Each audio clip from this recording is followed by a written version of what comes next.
अस्सलाम वालेकुम। मौलाना मुफ्ती सलमान अजहरी साहब ने बताया कि शादी किससे नाजायज़ है और जायज़ है।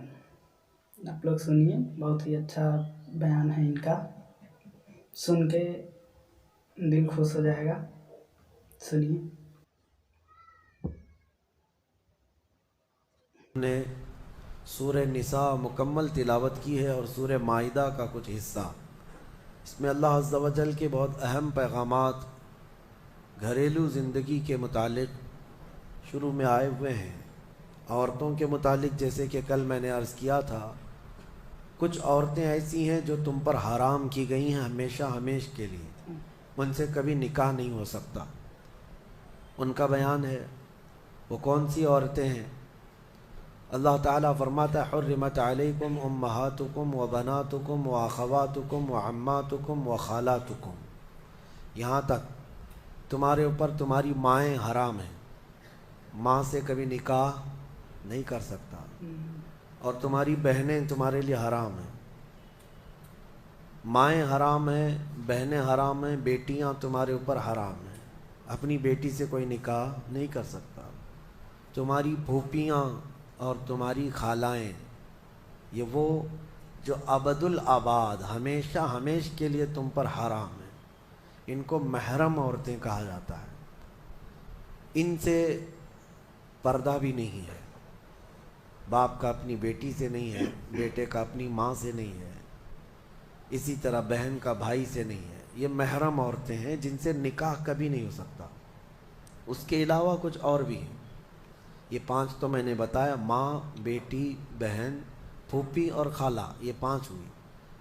अब आगे रब ताला फरमाता व अख़वातुकुम मिनर रज़ाअ, यानी दूध शरीक बहन है, यानी तुम्हारे माँ का दूध कोई और लड़की पी है तो वो तुम्हारी रज़ाई बहन हो गई। या तुमने किसी खातून का दूध पिया था अपनी माँ के अलावा, अपनी माँ के अलावा किसी और का दूध पिए थे, तो उस औरत की जो बेटी होगी वो तुम्हारी रज़ाई बहन होगी, उससे कभी निकाह नहीं हो सकता। ये रज़ाई बहन, दूध शरीक बहन उसको कहा जाता है।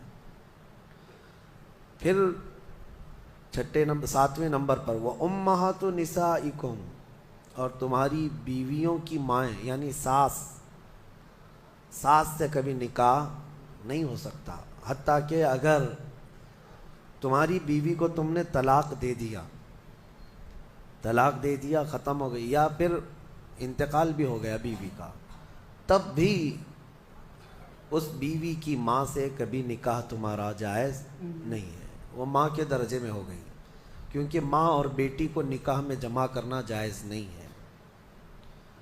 व रबाइबुकुम अल्लाती फ़ी हुजूरिकुम मिन निसाइकुम अल्लाती दखलतुम बिहिन, या फिर वो लड़की जो तुम्हारी खुद की तो नहीं है लेकिन तुम्हारी बीवी की लड़की है, यानी किसी और शौहर से हुई होगी, उस लड़की के साथ निकाह भी तुम्हारा कभी जायज़ नहीं होगा।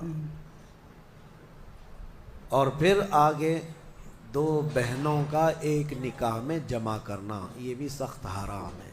यानी एक औरत से निकाह किया था और उसी औरत की बहन से दोबारा एक ही निकाह में शरीक कर लिया, ज़िंदगी दोनों बहनों के साथ गुजार रहा है, तो वो सख्त गुनाह कबीरा में मुब्तला है, हराम है, ज़िना है, निकाह होगा ही नहीं, निकाह नहीं होगा।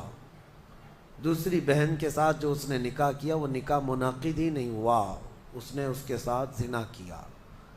तो ये औरतें जहन में रहें। बाज़ लोग फिर हमसे ये भी सवाल करते हैं, चाचा की बेटी से, मामू की बेटी से, फूफी की बेटी से निकाह जायज़ है या नहीं?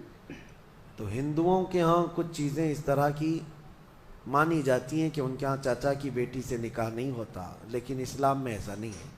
सिर्फ तुम्हारी सगी बहन से निकाह जायज़ नहीं, बाकी जो तुम्हारे कज़िन्स हैं, यानी चाचा की बेटी, फूफी की बेटी, मामू की बेटी, खाला की बेटी, इन सब से निकाह जायज़ है, इन सब से निकाह जायज़ है। बसा औकात ऐसा भी होता है, मैं आपको बताऊं, मिसाल के तौर पर तुम्हारे मामू की नवासी है, آپ کے ماموں کی نواسی ہے، یعنی آپ کے ماموں کی بیٹی۔ ویسے دیکھا جائے تو رشتے میں تمہاری کیا لگتی ہے؟ وہ بھانجی، رشتے میں تمہاری بھانجی لگتی ہے۔ تو ظاہر سی بات ہے بہن کی بیٹی سے اور بھائی کی بیٹی سے بھی نکاح جائز نہیں ہے، سگی بھانجی اور سگی بھتیجی سے نکاح جائز نہیں۔ لیکن اگر اس طرح ماموں کی بیٹی بھانجی لگ رہی اس سے نکاح جائز ہے۔ اسی طرح پھوپھی کی نواسی یا پوتی ہے، اس سے بھی تمہارا نکاح جائز ہے، وہ سگی بھانجی یا سگی بھتیجی نہیں ہے۔ تو یہ احکام مسلمانوں کو یاد ہونا چاہیے کہ کون سی عورتیں تمہارے لیے حلال ہیں اور کون سی عورتیں تمہارے لیے حرام ہیں۔ اب ان کے علاوہ جو عورتیں میں نے بتایا، یہاں جو عورتیں میں نے بتایا، ان عورتوں کے علاوہ جتنی بھی عورتیں ہیں جن سے نکاح تمہارا جائز ہے ان سے پردہ بھی واجب ہے، یہ بات یاد رکھ لیں۔ جس سے تمہارا نکاح ہو سکتا ہے اس سے تمہارا پردہ کرنا بھی